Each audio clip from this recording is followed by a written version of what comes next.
Hi, everyone. I'm Cheryl Butler, and you're listening to the Mighty Mommy's Quick and Dirty Tips podcast, which will help make your life as a parent a little bit easier and a lot more fun. Welcome. I'm so happy you can listen in to today's episode, which is number 558, 4 Reasons to Celebrate Your Quirky Child, because if your child marches to the beat of a different drum, that isn't a bad thing. It's something to embrace. If you have a quirky child, don't panic or feel embarrassed by his odd tendencies. Here are 4 ways that your quirky kid may be a unique gift to you and your family. 1. Quirky people are especially creative. 2. They use daydreaming to their advantage. 3. They're highly capable of outside-the-box thinking. And 4. They help their parents grow and keep them humble. After adopting our daughter and then overcoming a 5-year bout with infertility, I looked so forward to hanging out with other moms so I could share in the joy of all things motherhood. I found a wonderful group of kindred mommy spirits, but I also found something else, the ability to compare my kids' milestones and accomplishments with her peers. This was a positive when my child was developing ahead of the group, but an unexpected downer when one of my children was clearly behind schedule. Not only that, but she didn't behave like the rest of her peers. She was the odd one. The other toddlers explored and created things with Play-Doh, but my daughter wouldn't touch it until she smelled it. She also took big whiffs of the crayons, glue sticks, and the construction paper before she'd color. She was also fixated on a popular Cartoon Network series, The Powerpuff Girls. She resonated with the character Buttercup, the black sheep of the family. For several years, she likened herself to this cartoon tomboy who hated girly stuff and liked to fight. Every child has a unique personality, but some kids are particularly unusual in comparison to their peers. While this can be a flag for a developmental concern, it might just be that you have a quirky kid on your hands. Here are 4 ways to embrace and celebrate your beloved oddball. 1. Quirky kids are creative. Quirky children are not only endearing, but they're often highly creative. They have unique views of the world. My daughter expressed her creativity through her infatuation with Buttercup. She also articulated her creativity in the way she dressed, stripes and plaids for this gal, and in the way she decorated her bedroom with loud colors and patterns. Singing at the top of her lungs while moving and grooving also freed her spirit. As an article in the Canva blog points out, science supports the notion that those who march to the beat of their own drums, the highly individualistic people we often see as strange, are true originals. They're less likely to respond to authority and respect, or even truly understand social norms. But they've got something else going for them. They're uniquely positioned to develop off-the-charts creative talents. The article about how weird people can be ultra-creative reinforced what I already knew. Rather than trying to redirect my daughter's quirkiness, instead, I needed to embrace her unique ways. I chose to see her as entertaining and refreshing instead of odd and challenging. 15 years later, my daughter is getting her master's degree in graphic design.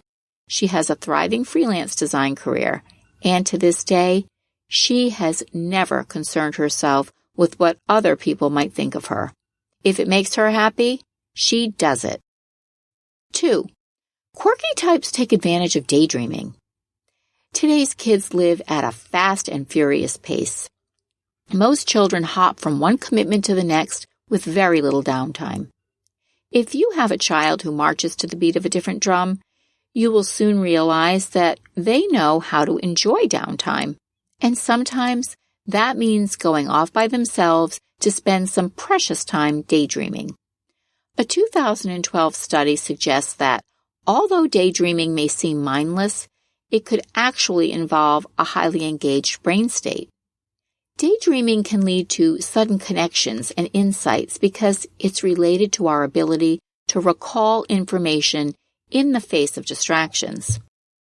Quirky kids may get a bad rap for being odd and distracted, but the bottom line is that they know how to turn off daily pressure and tune into outlets that foster their wonderful imaginations and creativity.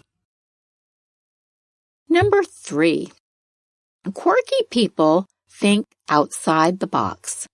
For the oddballs in our midst, the world has much more meaning. Most of us are so caught up in trying to run from one obligation to the next that the world around us is just a blur. To creative, quirky people, the world is their canvas. They learn how to think outside the box without even trying. Thinking outside the box means confronting problems in atypical ways, thinking creatively and freely, and encouraging frequent challenges to the status quo. Quirky kids are able to do this because they lack a preconceived notion of what the box is. My colleague Steve Robbins, the Get It Done guy, has a terrific episode about thinking outside the box. He explains how our beliefs generate the cause and effect of human behaviors.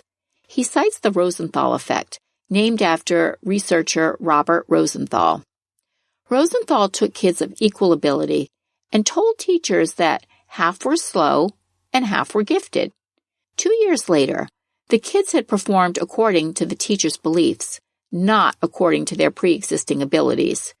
The beliefs affected the teacher's behavior in thousands of tiny ways, and the kids responded by performing differently. My daughter definitely did not learn the same way that her peers did, and her quirks set her apart in the classroom. I am so thankful that she had a few teachers who embraced her different ways of problem solving. She was able to rise to the occasion, and she excelled at most of her studies. At home, her siblings had to adjust to her peculiar ways of expressing herself. That had unexpected benefits for all of us. We ultimately learned to embrace her quirks, which allowed her to feel so comfortable and flourish at home. This in turn not only taught us that unique personalities make the world go round, but helped us become outside-the-box thinkers ourselves.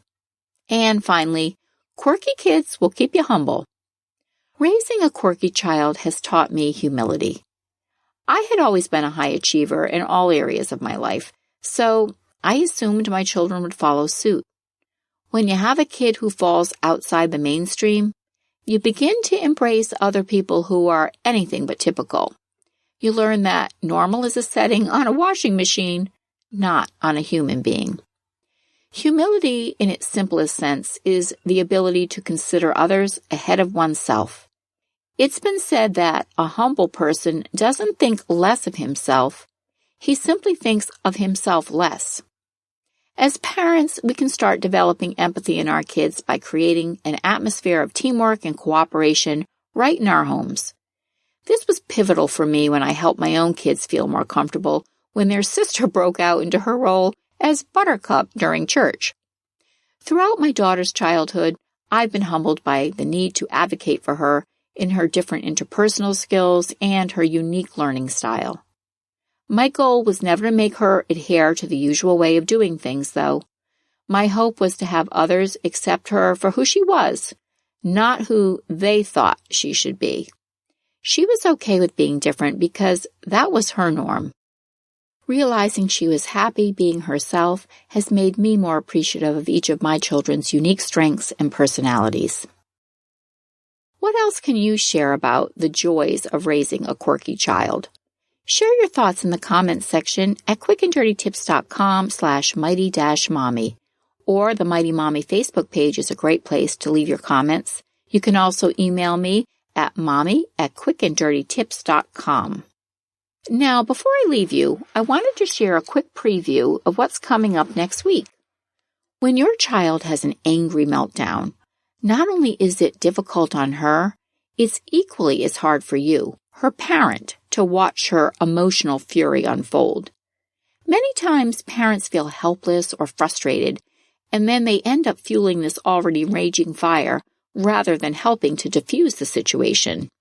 With the right tools, however, you can teach your child to gain control of his anger in healthy ways. So next week, we'll find constructive ways to help your hothead manage his angry outbursts. I hope you'll subscribe to the Mighty Mommy podcast through your favorite platform so you'll get notified when this episode becomes available. As always, thanks so much for listening, and until next time, happy parenting.